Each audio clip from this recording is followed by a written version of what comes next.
38 pounds in the black corner. From St. Louis, Here comes Mr. Pro.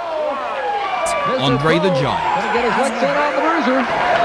Hulk Hogan. Number 1, the greatest WWE champion of all time, and in many ways, the man who made the title what it is today, Bruno Sammartino. His opponent weighing 236 pounds in the white corner. From Van Nuys, California. Welcome in to another edition of Retro Wrestling Rewind. As always, I am one half of the greatest, and I say this truthfully and humbly and more actually arrogantly, greatest podcast tag team champions of the world. I'm David Fine, alongside the true Long Island IZ, the man who doesn't need 30,000 wrestling figures to be cool, Alex G. Speaking of wrestling figures, I know are you a big wrestling figures collector, or are you just kind of like more, do you like to collect everything? I have 0 wrestling figures currently. And I know you probably... But they just opened up a wrestling figure store like 5 minutes away from my house, which I have to go check out. I saw you kind of teasing that. But speaking of a guy who, oh my God, has to have like a whole wing of his house to how he's collecting his figures as Zack Ryder. I mean, that's just, I don't know. But, that's... No, what I do have is this. I have Star Wars action figures, the 3.75, like those. In addition to that, I just recently started collecting Marvel Legends 6-inch action figers. But I'm only going to do comic book superheroes from the 80s and maybe early 90s. That's it. Oh, that's cool. That's cool. So, hey, I also bought a championship belt, by the way. Which championship belt? I bought the 1983 big green belt. So the Backlund belt, the Iron Sheik belt, the Hogan belt. So it's the belt that Hogan won at, when the birth of Hulkamania. So you're going to wear it to all the matches so that I can make fun of you? Doesn't fit. It's weird. I don't know. I mean, I'm just saying. I don't know, but you should. It's prominently displayed. I don't believe in wearing belts to shows unless you're doing some sort of elaborate cosplay. But if you're a guy walking around with a black T-shirt and a belt, around your shoulder there, I'm pretty sure you're not gonna get laid that way or ever. I mean, they may pay for it, but not that night. No, not that. And this week we're talking about Halloween Havoc 1992. Spin the wheel, make the deal. I mean, it was a younger Tony Schiavone, had Bill Weiss on there, had the great good old JR, had my least favorite commentator of all time, Jesse the Body Ventura, who blasphemy. Well, I don't really like him because he kind of reminds me of my father-in-law. And we don't really get along, but that's beside the point. But this event took place in the city of brotherly love, Philadelphia, Pennsylvania, October 25th, my birthday. You're welcome, 1992, in front of 7,000 WCW wrestling marks. I mean, fans. Does that make you a Scorpio? Yes, I'm a Scorpio. So. Like Too Cold Scorpio, who's not on the show? Yes, And, folks, speaking of Too Cold Scorpio, go back a couple of episodes. We end the program with Too Cold Scorpio's theme song and that video that he had with kids. It's classic. And I want to get Slam Jam on vinyl. You should. I mean, do you have a turntable? I do. Good. I'm a hipster. I'm a millennial. We have turntables. Millennials, God. But, I mean, before we kind of get to the show, which allegedly... They advertised 12 great matches. Allegedly, my ass. I just watched the TV 2 hours ago. They definitely advertised 12 matches. 12 great matches. But they only had 7 matches plus a dark match. What do you have any idea what the other? No, I watched from October, the first week of October. So I watched 3 weeks. I watched the 4th week, but the 4th week takes place after their show. No, they didn't. I mean, they already changed the card because Jake Roberts came in already. So originally this pay-per-view was supposed to be Sting versus Vader for the WCW World Heavyweight Championship, but obviously Vader loses the belt to Ron Simmons and the whole card gets shuffled around. So there's that. So Vader didn't have a match. Like Steve Austin didn't have a match originally on this show, which is weird. What are you going to do? The match that we did not see because it was a dark match, I mean, it was a classic. Eric Watts Van Hammer taking on the Vegas Connection, Vinny Vegas, and the great DDP, Diamond Dallas Page. I mean, if you had... First of all, if Joey Janela is listening to this somewhere out there, he needs to be in a 6-man tag with Eric Watts and Van Hammer. Why? Because that'd be glorious. Because he does freak show matches like that. Yeah, I mean, speaking of freak shows, off air we were talking about Jim Cornette's bashing of AEW and their Fyter Fest, and he's not wrong. He's not wrong, but I mean. But they are really that's nitpicky shit. But I agree with everything he said, just not with the amount of venom that he has. I would assume he's not going out to buy the Young Bucks merchandise because he is.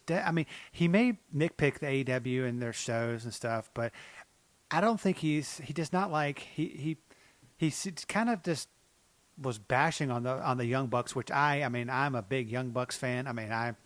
Yeah. Well, they did throw a Hadouken in the middle of their fucking match too, which is kind of, let's be honest, that's a little lame. I mean, I understand where you're at. You're at a video game convention, but that's a little lame. Come on, guys, get together. But I'm hoping for more for the Fight for the Fallen that's coming up soon. That's gonna be a better show because it's supposed to be. This is a B-level house show for free type deal here. And I don't think a lot of people realize that. I think it was, to be honest with you, I think they knew going in that it was not going to be their best show. They knew. Because I had low expectations. Because I think on free, you stream it on the Bleacher Report live. So you don't lose anything. No one's having to pay, on a pay-per-view subscription. So you kind of get out some of the kinks and just do some stuff for free. But yeah, they kind of get those kinks, especially when they hit TV and TNT in October, which, according to Jim Ross, he thinks they're going to be on Wednesday, so that could be interesting. But first match, on the card, actually the second match on the card, but the first match that you see on pay-per-view, Tom Zink, Johnny Gunn, and a young Shane Douglas taking on Double A Arn Anderson, the rock star Michael P.S. Hayes. Not a rock star. And the greatest high flyer in the history of our business, Bobby Eaton. Did you see the fucking crowd reaction that Anderson, Hayes, and Eaton got? They're the heels and they're getting cheered like it's nobody's. They probably had the strongest reaction of anyone all night. Yeah, you would think now they pump in a lot of crowd noise because everything, so people don't just sit on their hands. But back then, they didn't do that as much. But yeah, I was surprised. You had Arn Anderson, Michael Hayes, and Bobby, the heels, taking on a young team of Tom Zink, Johnny Gunn, and Shane Douglas. And they were mentioning that on the TV that they were getting babyface reactions for a heel, which was weird. Like they were booing the shit out of Zank and fucking Johnny Gunn. Shane Douglas not so much, but a little bit.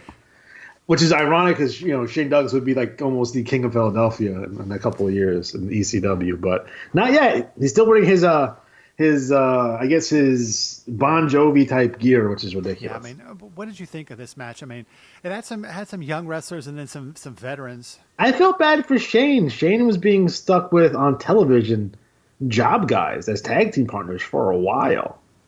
So every time I would see him on TV, he's with like some no-name fucking jobber as a tag team partner, and then he has like a good match on TV with like Steve Austin out of nowhere because it's WCW television and they're all over it was funny. We were surprisingly enough, I was actually watching wrestling the other night on the network, and the wife was watching, and she was like, "Is that Steve Austin?" She's like, "It's stunning, Steve." I'm like, "Yes." Before he became Stone Cold Steve Austin, she was like, "Man, he looks young." But it was back in the mid-90s. Of course, he's going to be young. But it's just.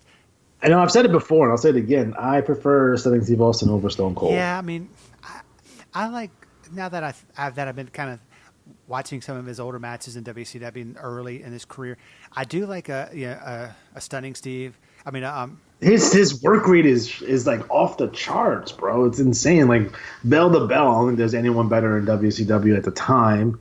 And he didn't get a lot of chances to talk on promos, but when we did, he fucking knocked it out of the park too. And I think kind of when he went over to Stone Cold Steve Austin, it was more of the hijinks and shenanigans and tomfoolery of the the bird, the drinking the beer, and all that kind of crap. Well, he had a lot of crutches. He had the neck injury. He has two knees that are completely shot. Like his body is during his big time run as Stone Cold, his body is shot. So he didn't use a lot of other stuff as crutches. It all worked, lucky for him, but he couldn't put on the matches that he could prior to that. Yeah, I mean, and it's kind of funny you were saying that Shane Douglas was stick kind of mid card, kind of jobbers.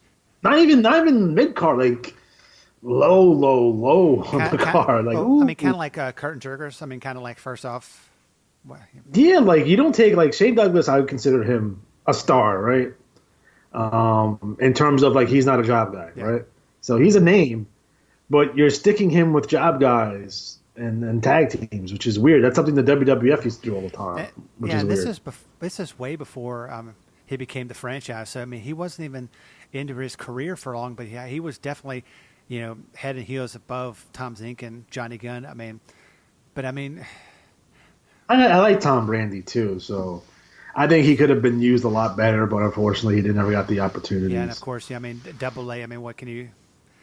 Oh my God, he should be the authority figure for AEW. By the way, because it's weird, kind of having the Bucks kind of try to explain things as like the executive producers or corporate people, and then they're wrestlers too. It's weird. It's kind of like when Triple H tries. I mean, he wrestles, and then he also is the the head of everything. And it's just weird. You kind of need to. It's just kind of like I've seen, back when I did the ring announcing and currently, and like the independents, you always have like the booker or the head guy. He's always most of the champion or the top guy. It's like you should kind of like put yourself, I think, not as authority figure and be the kind of the main guy. I mean, with the Bucks, I mean, they should just wrestle. I mean, they should maybe have some other role other than being a wrestler.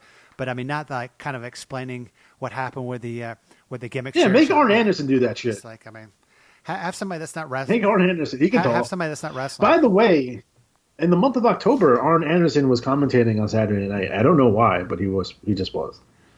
Yeah, man. Because that show was fucking on. Like, dude, like go back and watch like Saturday night from like 91, 92, 93. That show is all over the fucking place. Like it's a train wreck, but like it's a beautiful train wreck. Because you get like these really awesome star versus star matches. Like you would see Barry Windham and Dustin Rhodes taking on Dr. Death Steve Williams and Terry Gordy for the belts and having Barry and Dustin go over like on TV. It's ridiculous. Yeah, it's just I mean, do you think that this 92 was what year did you think that kind of WCW kind of like turned the corner and kind of went downhill?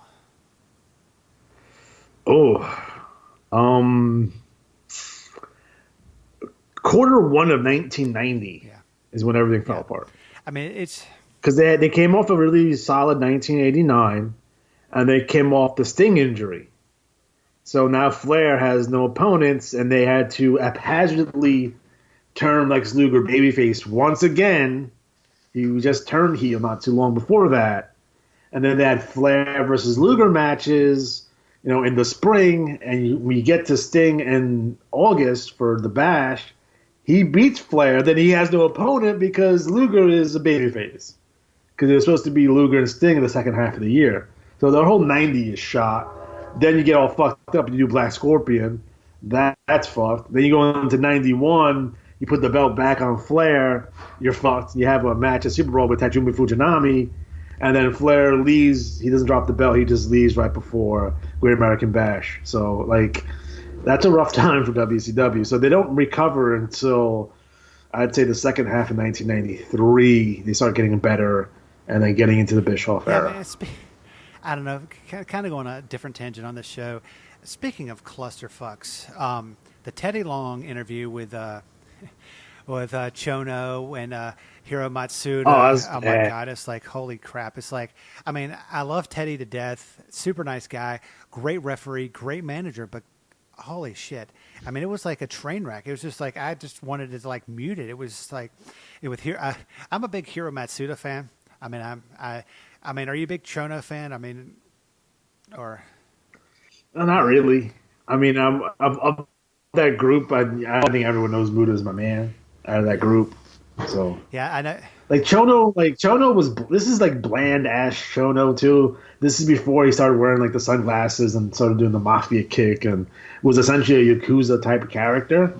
That he became pretty cool, but not fucking goofy looking Chono. I'm gonna do weird stuff and be NWA champion for no reason. We'll kind of go into that match later on because it's coming up in a little bit. But the next match we had a heel Brian Pillman taking on Recently heel Brian Pillman. Yeah, I mean, he was to be honest with you, I'm more of a heel Brian Pillman fan than a babyface. Oh, I think everyone. But then they had the fucking Ricky Steamboat, who I think it was kind of still in that kind of that family phase that they were putting him through.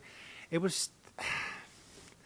I mean, I was watching some old Ricky Steamboat stuff back in like the mid '80s, and compared to this, I'm like, I don't know. I mean, I'm not a big fan of. Ricky hasn't lost a step in the ring, as his character has been damaged to such a degree since 1989. He was the Dragon in WWF with spitting the fire and shit, and it's kind of rough. He doesn't like. Right before he retires, he starts having these really 5-star classic matches with Ric Flair in 1994, right before Hulk Hogan comes in. Like, those are really good. He has good matches with Steve Austin. He has fantastic matches with Rick Rude, but all the other stuff is kind of like, And Pillman, who recently turned heel on Brad Armstrong, and they were feuding over the light heavyweight championship. So Brian Pillman turned heel on Brad Armstrong, essentially kicking his leg out of his leg. He was in crutches, and Pillman kicked out his leg. Which oh God, Brad Armstrong. Ugh. What are your thoughts on Brad Armstrong? He was good in Mid-South. I mean, is there anybody? There's only a couple people that were not good at Mid-South. It's like, that's holy true. shit! That's It's like. True. It's funny. It's like, we're. You know what they did with Brad that's interesting? So they brought him in for the first time, and they had him win the belt immediately. Like, to get him over, and then he went around with all the heels and then dropped it. Wait. Like, that's an interesting concept. Like, they bring in the fresh new babyface and have him win the belt immediately. That's something, like, that's different than, like, having the babyface come up from the bottom and kind of work his way up. They brought him in on top, had him win the belt, got him over. And then when he didn't need the belt anymore because he was already over, they took it off of him, which is interesting. That's Watts for you. I mean, but Brad Armstrong, he had some weird career. I mean, he went under the mask a couple of times. It's just weird. It's just. He was Arachnoman. He was the Candyman. That was weird. He was Buzzkill. That was weird. God. Fucking WCW. And the funny thing is, his father. I mean, that guy's gonna wrestle until the day he dies. I mean, it's just like. It's like, I mean, he's up here in Georgia all the time. I mean, it's just like, Brad Armstrong may be one of the best workers of that time frame, like bell to bell. Like, there's no one as good as Brad Armstrong. It was just, for some reason, it didn't connect with him, like, anywhere. But, yeah, I mean, heel Brian Pillman, I mean, he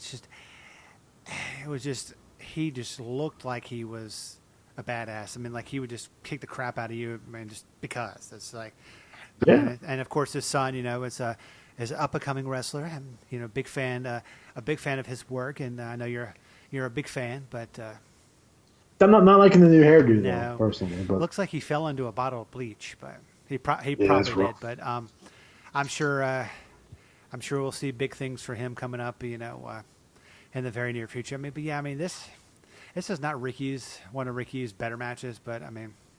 No. But it was on Halloween Havoc. He was the second match that we saw on the pay-per-view. But next match, Nikita Koloff taking on. And his final match. Oh, this is his final match. Ever. Yeah. Taking on a Big Van Vader. He was, of course, substituting for Rick Rude, and he was, if he had lost the match, Rick Rude would have lost the championship. I mean, what were your thoughts on Vader back in '92? I mean, he's already coming off his first title run, so he's fucking amazing. He's killing people, legit. He broke fucking that guy's back. Nikita Koloff will claim that he hurt his neck in this match, and that's why his career ended. So it's like Vader's like hurting people for real. He's a little dangerous, but we love Leon. Vader's fucking awesome. Yeah, rest in peace. Yeah, I mean, it was the concept of the substitute for the championship match is different. I've never seen anything like that. I've never seen anything really kind of since then, to be honest. Maybe in ECW, but nothing like this before. Like, this seems like definitely a Watts idea. I don't know why this happened this way. That's what I'm curious about. It's like they had this, this thing with Rude and Nikita. They're doing it, right? And then, like, do you really have to have this NWO World Heavyweight Championship match? Does it have to be Rude? No. Like, could it be somebody else? Because I really want to see that Rude Nikita match, because that match sounds fucking awesome. Yeah. And you get this boring ass Rude and Chono match instead, and you get Vader essentially fucking destroy Nikita in this match. Like, it's not even a contest. So I don't know. This show definitely hurt by the substitutions. Definitely. Yeah, I mean, I was kind of disappointed in this match. Where's the Steiners? I don't know. I mean, are they even? I mean, they're still in WC. They're leaving. They're on their way out. But I think Rick is hurt, and I'm pretty sure Scotty's pissed. Yeah, I mean, this is this. I think he was TV champion at the time. That's why you don't see a TV title. Where did Johnny be bad? Oh, I'm a bad man, but I mean, I want to see Johnny be bad versus Masahiro Chono instead of Rick Rude. Oh, God. Maybe that's the reason why everything got switched around to, because they have a lot of guys with injuries, maybe at the time. So that has shuffled the deck here. Yeah, I mean, it was. I mean, there were a lot of guys that. I mean, they had a lot of wrestlers, but they didn't have all. On an event. Why couldn't it do Vader versus Chono? That would have been good. Because he was the former WCW World Champion. That makes more sense, I think. And then if you're gonna have Rude win anyway by disqualification, you could have Vader win the same way. Yeah, I mean, like nothing has to. Who was booking at this time? Was it Dusty? Dusty. Yeah, I mean it has Dusty's fingerprints all over it. I mean, it's just like, it's a good show so far, but I mean, it's not bad. Like I like the matches are really good. This is like how we get to the matches is really weird. I mean, kind of before we go on to the next match, which will be for the NWA and WCW Tag Team Championship, the Unified Tag which Team. I'd ask you a question about that in a second. But if people, I've gotten a lot of inquiries on Twitter, Facebook, and Instagram. How can people get to your Twitter account and your YouTube page? I mean, my Twitter's been blowing up with people just saying, God, Alex G, he's got this great show, but how can people get to that? I mean, if they haven't written it down, or if mine only blows up when people send me messages to send them dick pics. And guys, whoa, out there, I'm not sending anyone any dick pics, so stop, please. I mean, this is a picture of a guy named Richard, but that's beside the point. I don't know any name but Richard. Anyway, on a more serious note, how do people get to your YouTube and your Twitter? Well, on YouTube, you're going to type in Retro Wrestling Presents.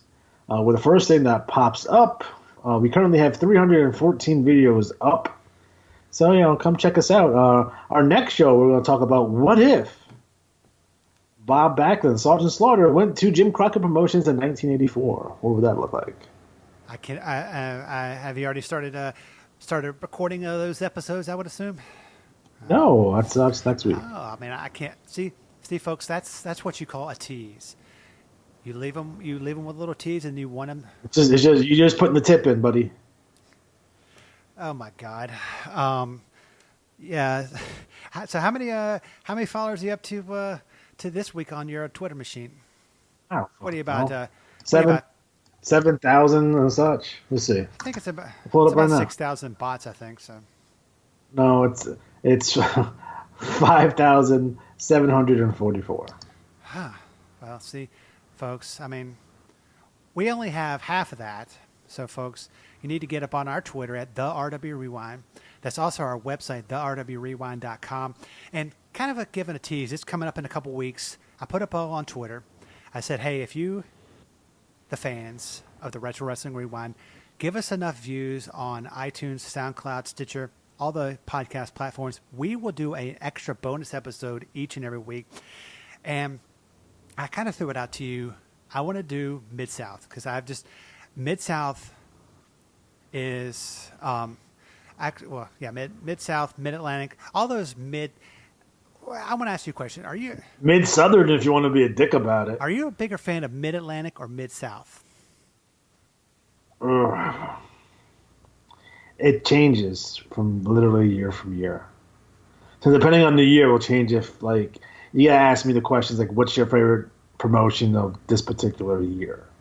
Because it changes that quick. Yeah, I mean, but like Mid-Atlantic 82 is fucking dope as fuck. And Mid-South 84 is insane. And hey, and funny thing is, I like WWF 83 too. Yeah, I mean, there are a lot of good things happen in 82, 83. But we're going to have some bonus episodes coming up in the next couple weeks. We're going to tape a couple, and it'll be in addition. Does that mean you're going to start paying me for these? Huh? Does that mean you're going to start paying me for Paying these? you for what? Yeah. For my appearances. I know you don't pay people to go on podcasts. Hey, you know what? That, oh my God. You know who you sound like? Virgil? Yes, you sound like fucking Virgil. That guy. Jim Ross? No, I would pay to have Jim Ross on the podcast. But Virgil, when he was saying he was making David Beckham money, I'm like, yeah, okay. You look like a homeless man. I'm sorry. That guy, I just can't stand him. But that's neither here nor there. If you want to hear my opinions on Virgil and another wrestler's opinions on Virgil, I'm going to try to get it from him. Coming up next week, we have another episode that I'm taping on Thursday. I am sitting down and going one-on-one with the legend himself, PCO. He's going to be on the program and going to kind of get his take on a lot of wrestlers that he maybe wrestled with back in the WWF when he was, in his tag team. So it should be interesting. If you want a question asked him, to send me, a Twitter message at the RW Rewind. Just put, hashtag PCO. And it's gonna be fun. It's gonna be up on Friday. Actually, it's gonna be taped on Thursday. We're gonna put it up on Thursday night. It's gonna be. I kind of got him cornered. He finally accepted. He said, "Hey, I got time." And then another guy we're gonna be having up on the program coming up in a couple weeks is, I know, a guy you're a big fan of, a big mark of, Superstar Bill Dundee. He's gonna be coming up on the program soon. I mean, are you a big Superstar fan? I mean, who isn't? Yeah. Like, if you don't like Bill Dundee, you don't like wrestling. No, I mean it's, but I'll give it to him. I kind of compare him to my father.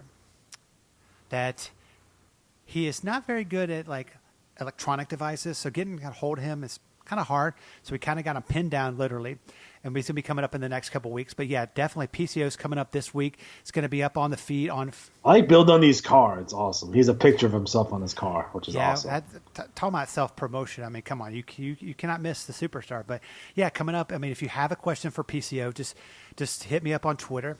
Just to leave a comment, go to the website. We have a contact form that you can fill out and send it to me. We'll ask some questions. He's going to be giving away something, so it's going to be fun. But yeah, it's got a bunch of stuff coming up next weekend. And I'm going to put you on the spot. It's coming up at the end of the program. To tell people, I'm going to let you be the judge. We're spinning the wheel. You're picking the show for next week. Don't tell me now. Think about it and tell me at the end of the program. You cool with that? Okay. Sure.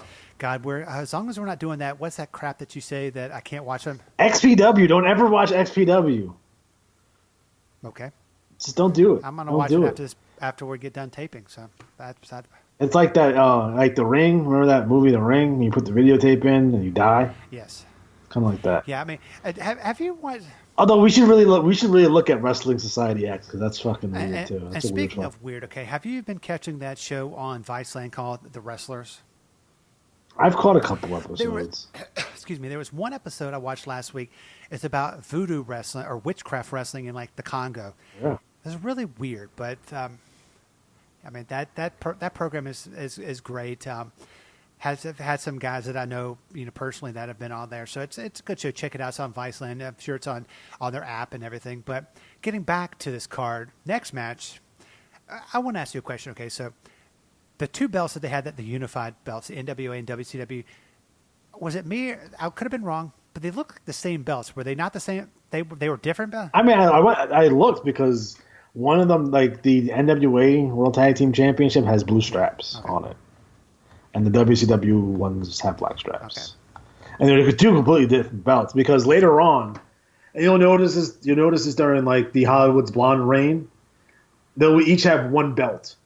I guess they didn't want to carry around both sets. So like Pillman would have the WCW title, and then Austin would have the NWA title. And they would wear two different belts. That's weird. That's the way you just do it. That's actually kind of an interesting concept. Yeah, I mean, what were your thoughts on this? I mean, this unified tag. I mean, would you? It was weird. The whole thing was weird. The NWA tag tournament was weird. Having the Steiners get eliminated in the first round was weird. Like the whole thing was fucking weird. And they actually beat Gordy and Doc beat Dustin and Barry in the finals. So now you're kind of just bringing this back. So the whole thing is fucking bizarre. And speaking of bizarre, the next match we had Barry. We're not going to talk about Austin and all them. Yeah. Austin is subbing for Gordy. Gordy got mad and went back to Japan. And this is one of Dr. Death's final matches in the promotion, which is really important. Ironic to see Steve Williams and Steve Austin because their last name was both Williams, which is interesting. They're also teasing a Barry Windham heel turn on Dustin that never goes anywhere because it's WCW and it's weird. And actually, it's a really good match. It goes 30 minutes. They have this weird dusty finish at the end. So like the first 25 minutes of the match is really good, and the last like fucking 5 minutes is all fucking hot garbage. So I don't know what the fuck was going on. But it went to a draw. But how are you going to have this? This one makes no sense to me. You have Barry and Dustin, which is a legitimate tag team, right? Legitimate tag team. They're a tag team. And then you have this thrown together tag team of Steve Williams and Steve Austin. And this is for the titles. Mm-hmm. And you have your champions go to a draw on a team that just got slapped together that day. You think it wouldn't be a draw? That's fucked, bro. You think that's fucked. Have it go to disqualification at the very least. I mean, and kind of you were teasing the heel turn on Barry, and it never happened. But I think the greatest heel turn was when Barry Windham turned on Lex Luger. Oh, I think and the Midnight Rider, got super pissed off at Barry Windham and went back to the dressing room. I mean, what year was that? I know it was what 88. Yeah, I mean, God, I mean, we have to do a show on the Midnight Rider. That was a terrible game. Barry, no! As Jim Ross screams. For no and reason. Of course, they were saying, "Oh, Dream," blah blah blah. I'm like, oh my God, it's just a gimmick that would not work now.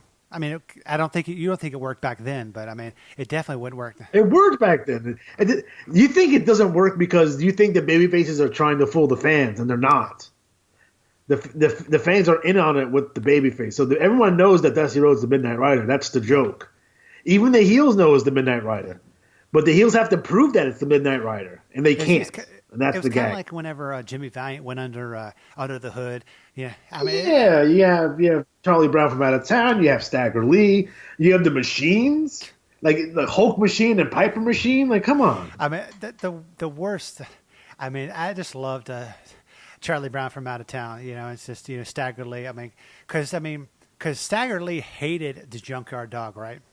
Yeah, that's the best one because they would usually do an angle where like so and so is. Oh, Mr. America is Hulk Hogan's biggest fan. And Stagger Lee's like, man, the Junkyard Dog owes me money. Probably for drugs. I mean, probably. I mean, the junk food dog probably owed it money for everybody, but that's just, I mean. Okay, Meltzer. Hey, I've been called worse.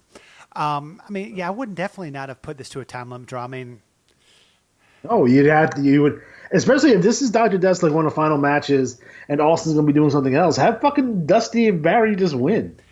It makes no sense. And speaking of Steve Austin, I mean, whenever he tagged up as the Hollywood Blondes, I mean, what were your thoughts on the Blondes? I mean, oh, they were fucking another level. They weren't together for very long though, but when they were together, they were fucking fantastic. They were not the Fantastic, thank God. Oh, you don't like the Fantastics? They're good. Yeah, I'm more of no. The Fantastics are better than the Fantastic Ones. That's for sure. How about the Fabulous Ones? I like the Fabs. Fabs are awesome. And Probably the best body hair in wrestling for sure. Yeah. Okay. Best looking body hair. Yeah. Like, I mean, okay. I wouldn't mind rubbing up against that. It's not a big deal. Okay. I have nothing to say about that. It's just weird. I mean, How is that weird? I mean, I don't know. It's just. First of all, they took great care of their body hair. It looks like they used conditioner and they combed it out too, which is fantastic. Oh. It wasn't. I'm not talking about like George Steele gross hair or fucking Miguel Perez gross hair. I'm talking about nicely groomed man hair on your chest. Oh man, And in the late '70s, early '80s, chicks dug it, man. They don't dig it now. Oh yeah, Man. They dig skinny jeans or whatever. It's weird. Skinny jeans and bald headed guys. I'm just saying. Yeah, what's that about? It's weird. I got a lot of weird looks when I was in New York for WrestleCon. It was just weird. It's because you're walking next to me. That's I why. know they're like, God, who's that good-looking guy? And David Fine. But I mean, what can you say? I mean, you always attract a lot of weird looks whenever you're walking anywhere, right? That's true. That's true. But that's a lot of people got to cover up. You know what I mean? Whoa. Next match we had the great Rick Rude with Medusa, who of course has been banned from ringside by Cowboy Bill Watts, taking on Mr. Chono with Hiro Matsuda by disqualification. This match is boring as shit. Yeah, I mean, like, why was Rude in a headlock for like 15 minutes of this match? Fucking ridiculous. I mean, do you think it's just they didn't have any like chemistry? I mean, they couldn't work together. Or do you just think that Chono's just like, eh? I don't think no one gave a fuck about this match. I don't think Rude gave like, he's not becoming NWA World Champion. He doesn't care.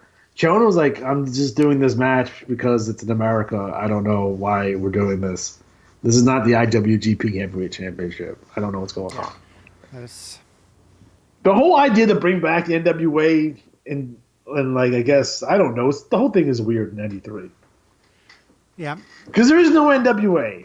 No, but it's like, well, if there's no NWA, why do they have that and it's like, it's just very confusing. I mean, there's technically NWA and there's some promotions out there that are still affiliated with the NWA, but for fuck's sake, it's not what it was. I mean, but speaking of the National Wrestling Alliance, I mean, they're making a comeback.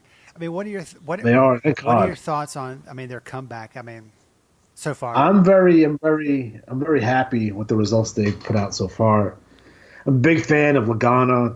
He's a good guy. He knows what he's doing. He's doing everything the right way. They're taking it very slow and they're pacing themselves very, really well. And like, I'm looking forward to anytime there's like anything related to the NWA in terms of events, and they've all been pretty good so far. So like, Crockett Cup was really dope. Yeah, I mean, it's funny that I mean, the biggest thing that people have been saying is like they don't have TV, so they're kind of teaming up with other promotions like Ring of Honor and doing all that stuff. Smart. And, that is kind of smart because that gets them some TV exposure maybe with Ring of Honor. I mean, they could have kind of cross promote. I think once they feel comfortable with it, I can see like Billy Corgan finally going out and be like, "Oh, I want to go on Netflix or something." Yeah, I mean that would be unique. I mean, because I heard a rumor in innuendo that Impact is doing a little better. I don't know how, but and I heard that the Sami Callihan Tessa Blanchard match has been said that's probably been the best intergender match ever. But I gotta see that to believe that. I don't know how I feel about intergender matches. There's a part of me that doesn't like them. There's a part of me that thinks they're okay, but it's weird. Would you feel weird? Would you feel differently if it was like, whoever, a male versus, Awesome Kong or whatever the hell she's called now? I mean, would you? Because she's kind of more of a, not man, but like she's built like she could. She looks like she can hold on. This is the thing, and this might get me in a lot of bit of trouble, but we'll find out in a second. Oh, I bet you will. I think that people who really love intergender wrestling a lot is the same reason why the people who fucking hate intergender wrestling. It's literally the same reason why. So the people who love it, there's a reason. And that's the reason why. And the people who hate it, there's a reason. It's the same fucking reason. Yeah. It's the same fucking reason. And if you guys can read between the lines, I want to spell it out for you, but it's the same reason why the people who hate it, but it's the same exact reason as why people love it. Yeah. So just read between the lines, then you'll get it. Yeah, read between the sheets and the lines, and yeah, I definitely get that. But I mean, The reality of the situation is like, I don't care that much about it to be upset, and I don't like it enough to be like, oh, this is the greatest thing ever. They're breaking barriers here. It's just like, nah. Okay. yeah, I mean, it's one of those things. I mean, And I love Tessa Blanchard, and she does a lot of these intergender matches, but I don't necessarily go out of my way to watch these I just go. because I have no interest in it, and it's not because of any particular reason. I don't think, oh, they're simulating fucking domestic violence. That's not it. It's just like, not interested. No, I mean, I'm a big Sammy Callahan fan. I mean, are you you a fan of his, or are you kind of like, he's a little sloppy for my taste. Yeah, I mean, yeah, but Tessa, I'll watch her do anything. I mean, she's super nice and not very bad on the ice. I'll leave it at that. But It's true. the next match, we had Ron Simmons, champion. He was the current WCW World Heavyweight Champion, taking on the Barbarian with Cactus Jack. I mean, was there any chance that the Barbarian was going to beat Ron Simmons? No, and everyone knew that. Even with like the 5 weeks of vignettes they did on the Barbarian, everyone knew that Simmons was going to fucking plow him, and he did. And I think Cactus is hurt, and that's why this is not Cactus versus Ron Simmons, which is not. I love Cactus to death. We all love Mick Foley, but Mick Foley in 1993 should not be Ron Simmons' first, title defense. It probably should have went to Steve Austin. Yeah, I mean, because Steve Austin could have got the match out of Ron that he needed to have to kind of extend and elevate his title run. His run doesn't last too much longer after this. What were your thoughts on Ron Simmons being, the world champion? I mean, It was one of the greatest moments in the history of WCW, and it was coming off like a 2-year build on him. I think a lot of people forget like how long they were building Ron Simmons for. It was almost 2 years, and he finally wins the title. Kind of comes out of nowhere to do it. Beats Vader. The place is fucking ecstatic and fucking jumping up for joy, and then they squander all of it. And then by halfway through '93, he's teaming with Too Cold Scorpio, and by like the end of '93, he turns heel. Yeah. And you wasted all that money and all that time on Ron Simmons. You didn't get nothing out of it. I was I loved kind of earlier Ron Simmons when he first came to WCW, and I loved him in Doom with Butch Reed, but I'm kind of glad that he was the champion. I mean, he seemed to be like the fans just loved him. I mean, yeah, they did. got behind him. He's very. He got behind and those him. vignettes that they did with Bobby Bowden and all those things back then. I mean, they were well put together, but yeah, it's just like just squander. They squandered. It wasn't Ron's fault. It wasn't the fans' fault. They just squandered it. They fucking squandered it. So they had that 2-year build, and they're just like, we're gonna put the belt back on Vader. Okay, great. Okay, I mean, because you really wanted to have a number 2 babyface underneath Sting, because there really wasn't any. I mean, unless you want to count Steamboat. So that was going to be his spot, and it just never came to pass. I mean, this is the good match, but I think it would have been better if Cactus had been, facing Cactus. I mean, looking at the roster of guys, like, we need to put Ron over on somebody. You have Arn Anderson right there. You have Bobby Eaton, right? You have Steve Austin, who wasn't even scheduled to be on this show. Like, there's guys to do this. You don't have to bring in, like, because people forget. Like, they had this weird stable. It's Cactus Jack, the Barbarian, Jake Roberts, and Tony Atlas as a stable, which is weird.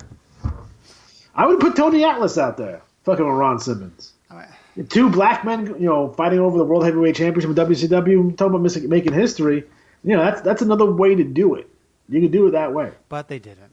So they didn't choose. They like, we're gonna put the Barbarian in there, and I love the Barbarian. He's awesome. And this wasn't his finest match. That's for sure. No, it wasn't. And you see, and one of the vignettes, you see a young Ice Train in the background. Oh, getting on that Ice Train. Oh God, what were your thoughts on him? True. Ice Train. Yeah. He reminds me of Big E. Yeah. a lot. Their build is very similar. He had no charisma. That was his problem. Doesn't matter if he could work or not. He was big enough to you're going to take a look at him, and then you realize he has zero charisma, and that's what hurts him. And speaking of zero charisma, the main event, Sting. Who has zero charisma in this fucking match? You have Sting and Jake Roberts, for Christ's sake. This is not. What are you saying? I was not a fan of Jake Roberts back You're then. crap. I was not a fan of Jake Roberts back then. I mean, he's smoking crack. We all know this. I think he was doing it in the locker room. I mean, he looked pretty fucking bad. A coal miner's glove match? Really? All right, here's the deal. That was awesome in Mid-South. Because he used to do it all the time. Anyway.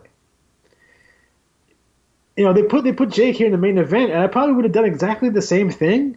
Because it's fucking Jake Roberts, and you have him, and you don't know how long he's going to last before he, fucking either dies or fucking goes to jail. So, you want to put him in the main event really quick so you can get that money back that you paid him. So, the story goes is that Jake Roberts is trying to get out of his WWF contract. Finally, he does. Had to give up his rights to his merchandise. So any of the residuals he had to give up to get this big contract from WCW.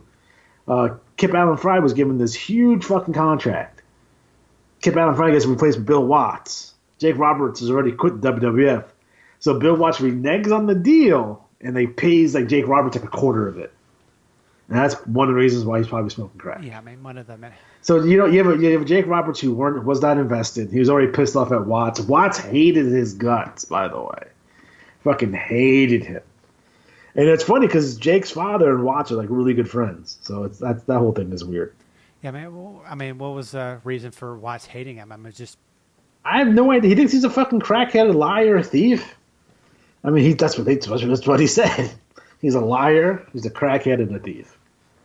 Those are Bill Watts quotes. Yeah, he was definitely a crackhead and probably a liar. Did you see the video for this? The fucking hype video for this with the lasers coming out of the eyes and shit? It's fucking awesome. There's a midget involved. Because they would do this one and they would do the White Castle of Fear, which makes me think of White Castle because it's WCW. Yeah.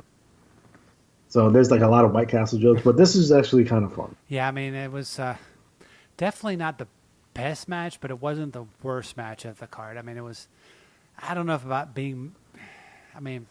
It's a coal miner's glove match. Someone has to shimmy up a pole and hit the other one with the glove, and the match is over. Jake gets bitten by the snake, but not really. He's kind of just holding it there. Yeah, it looks fucking shitty all around. They were hyping up. There's no main event on this show. That's the problem. There's no main event on this show. It should have been just Sting versus Vader in a non-title match. Yeah, but they have Ron Simmons squash Jake Roberts. Yeah, in the world title match. Okay. So the next pay-per-view on their calendar was Starrcade '92 Battle Bowl Lethal Lottery 2. How you gonna? Do you think? Would you say, which was coming from the Omni? It was a shitty pay-per-view. I was watching it the other night. I love that. You like the old Battle Bowl Lethal Lottery concept? It's pretty awful, but I like the Lethal Lottery. I'm not a big fan of the Battle Bowl though. No, it was. Do you know who's not on this show? Jake Roberts, because he's already fired. But I would say 1 out of 10. You've been the right? That's where I saw my first wrestling match. It was a cage match. It was an old NWA show. It was great on a Saturday night. Saw it with my grandmother. It was great. My grandmother almost got into a fight. It was awesome. So. That's one of the arenas I wish I had went to at some point in my life. It was definitely a great place for wrestling. Saw a bunch of sporting events there, but wrestling was kind of the back then. The NWA always came to the Omni because it was it was kind of like going to the Greensboro Coliseum. It was but it's a big deal. You never went to any of those WWF shows like in '85 at the Omni, did you? That didn't draw. No. That's why I didn't draw. because I didn't show up. But what would you give a 1 out of 10? This whole show. Ooh, I 4-ish. 4. Yeah, I give it about a 4. 3. It's not good. If it had been, that's good matches on it. If you watch the matches, in a vacuum, oh, okay, that's okay. Yeah. then you watch the TV, you're like, oh, fuck. I mean, if they had the other matches that they advertised for 12 matches, we don't even know what they were. I'm assuming it was like Johnny B. Bad versus Steve Austin. I mean, whatever it was. I mean, I have to go back. I probably have to watch the September TV to find out what matches they had booked originally. 12 great matches, man. Fucking Shivani lied right to my face. He seems to do that a lot, but that's neither here nor there. Oh, I'm not gonna call Shivani a liar. No, I wouldn't call him a liar to his face, but It's back speaking of that, kind of teased at the beginning of the program, I was going to give you the choice, spin the wheel, make the deal of what show we're going to be covering next week. We're going to cover the final destination, the final stop of the Lex Express, SummerSlam 1993. What makes this show stand out? Because of the fucking main event and the fucking shenanigans and tomfoolery with the main event. What the fuck was that? Completely destroyed someone's push. Nice going, WWF. I mean, it was WWF. I wanted Lex to win. I mean, it was the WWF, so are you surprised? Yes, I'm fucking shocked that they don't do this. They don't build someone up with a fucking body slam on the Intrepid and a fucking bus for you to go to fucking SummerSlam and win by fucking countout. That does not WWF. That's like WCW type shit. That's not WWF type shit. WWF, he would have went fucking over. Yep, he would have definitely gone over. But yeah, I mean, it's one of those things. I'm looking forward to watching this back this week. I mean, I haven't seen it. It's good matches, just like the Steiner brothers were taking on the Heavenly Bodies. Razor Ramon, Ted DiBiase, Shawn Michaels, Mr. Perfect, IRS 123 Kid, Bret Hart versus Jerry the King Lawler, Ludwig Borga versus Mario Jannetty, Undertaker, and the Giant Gonzalez. And the Smoking Guns, Tatanka, who defeated Bam Bam Bigelow and the Head Shrinkers. Oh, God. Yeah, it's. I think I'm going to meet Tatanka on, like, the 28th. Of July? Because that wrestler figure store that's by my house, they're going to have Tatanka. Huh. And, like, Tatanka's 5 minutes away from my house. I cannot not see Tatanka because he's literally, like, I'm walking out my door and he's going to be in my face. I mean, that'd be pretty cool. I mean, he's a lumpy Indian. He's a what? He's a lumpy Indian. That's his tribe. His tribe is lumpy Indian? I think that's what it's called. That sounds like... Oh, God, Tatanka. You're right. Lex Luger, Jeff, God. Oh, yeah, it looks like a pretty good... Not a big fan of the new generation, huh? And it's Lumbee. I'm sorry, not Lumpy. It's Lumbee tribe. Yeah, come on. If you're going to say it wrong, get it right. But that's beside the point. But, yeah, I mean, it was... like I said, you give it a 4. I give it a 3. I mean... It's not the worst show we've ever covered. It definitely is not the best. I mean, where's Tony Atlas? He is. Where is Johnny B. Bad? They're in the back. They got their gear in case they're called upon. Where's the Cold Twins? Where's Shanghai Pierce? Tex Slazenger. God, Jesus Christ. Oh man! But for the great Alex G, as always, I'm David Fine. Man, next week's going to be a great show. And, of course, folks, we're going to have PCO on the show. We're going to have a bonus show this upcoming week. It should be, by the time you hear this, it's going to be up on the feed. We're going to have a bonus show coming up in the next couple of weeks. We're going to be covering Mid-Atlantic Championship Wrestling 1982. Yeah, that's right. The whole year. We're going to be talking about the whole year. Lots of Piper and Flair. And it's kind of funny, folks, kind of some inside baseball, as they say. Alex said, we can cover it, but you got to do all the research. I'm like, God damn it. That's fine. I mean, I have it's like many weeks on the network I can watch. It gives me something to do. So, but what can I say? But we will see you next week where we will talk to you in the past. 238 pounds in the black corner from St. Louis. Here comes Mr. Crow. Andre the Giant. Gonna get his licks in on the bruiser. Hulk Hogan. Number 1, the greatest WWE champion of all time, and in many ways, the man who made the title what it is today, Bruno Sammartino. His opponent weighing 236 pounds in the white corner from Van Nuys, California.